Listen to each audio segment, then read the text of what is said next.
Hello students, I hope you all are well and working hard.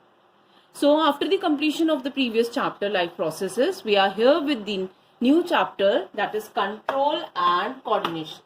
This chapter, students, is divided into two, that is nervous system in the first part, and the second part of the chapter consists of endocrine system. So here are some topics with which we will start the chapter. That is, first we will start with the definition of coordination, stimulus, response, then modes of control and coordination, animal nervous system, receptors and effectors, nerve cell or neuron, types of neurons, and also we will study in this structure of neuron with the help of diagram, neuron, its parts and its functions, nerve impulses and its pathway, synapse with the help of diagram, and neuromuscular junction with the help of diagram. We will try to cover all these topics in this video. So students, let's start with the introduction of this chapter. In the previous chapter, we looked at life processes involved in maintenance of functions in the living organisms. In this chapter, we have to study how these functions are controlled and coordinated. As movements or changes in the position are an important characteristic of living organisms. So there are two types of movements which is given. This introduction is also given in this para. Two types of movements as growth movement and non-growth movements. Growth movements such as which are shown by some plants, as example germinating seeds. When germinating seedlings are coming out of the seed and then grows into a plant, that is a kind of growth movement. But some types of movements such as children are playing and a person is walking and running, these are non-growth movements. All movements are highly controlled and coordinated, depends upon the events and environment triggers. For this, living organisms have system of control and coordination. So let us start with the definition of coordination. Coordination, the working together of the various organs of an organism in a systematic manner. That means when all the organs are working in a systematic manner so as to produce a proper reaction to the stimulus is called as coordination. So let us understand what is stimulus and reaction or response. Stimulus. The environment factors such as light, heat, cold and pressure to which living organisms respond are called as stimuli. That means all those factors towards which we are showing any kind of response, reaction, they are called as stimulus or stimuli. Now next, response. It is a reaction of the organism to a stimulus. Whenever we show any kind of response or reaction towards the stimulus, then it is called as response. Now it is clear, stimulus and response. Next,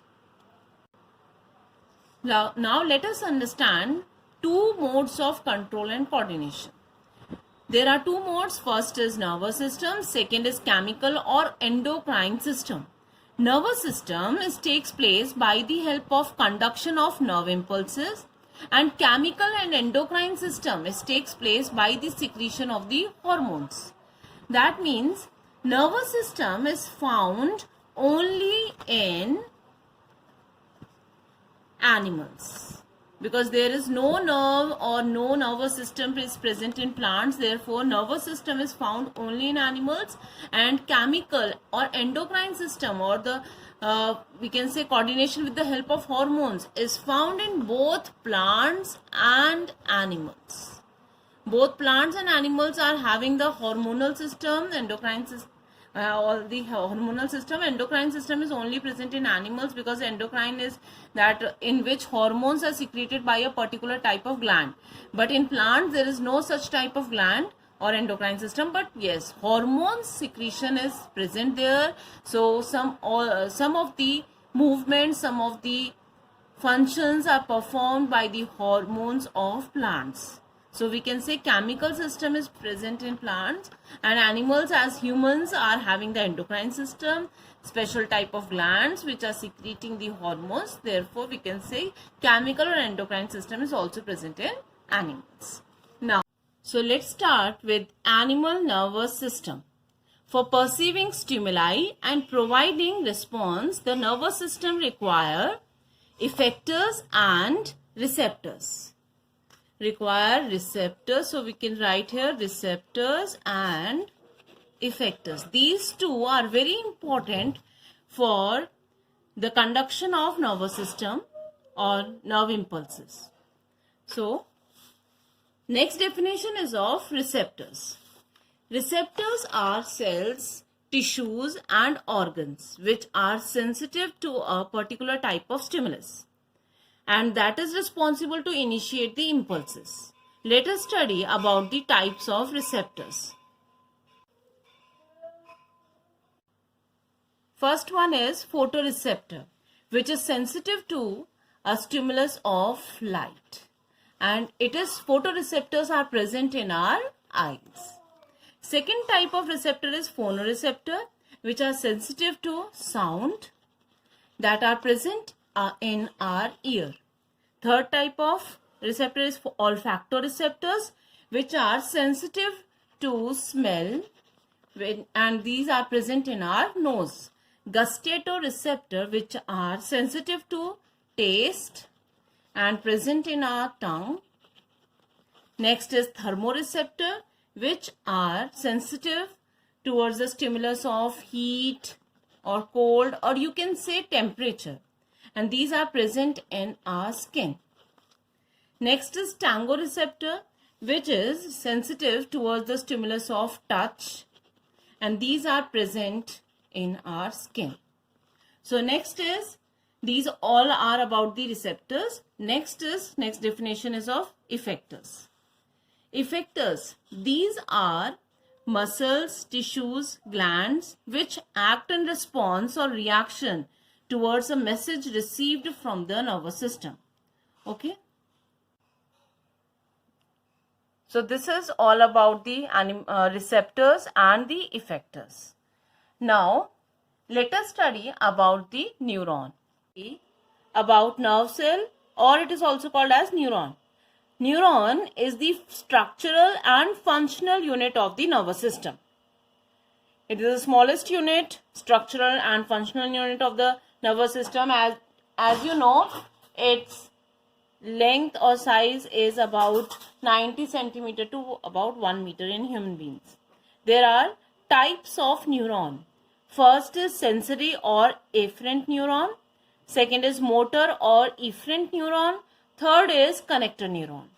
Let us study about these different type of neurons. Sensory neuron. Sensory neurons are those which pass the information from the receptors to the central nervous system as brain or spinal cord. These type of nerve cells are called as sensory neurons, right? Next is motor neuron. Motor neurons are those which pass the information from the central nervous system, that is from brain or spinal cord, to the effectors. Effectors, as you know, are those tissues or cells or muscles which responds according to the stimulus. Next is connector neuron. They are present in the central nervous system, that is they are present inside the brain or spinal cord and connect the coming sensory neuron to the going motor neurons. That means the coming sensory neurons which takes the information from the receptor to the central nervous system.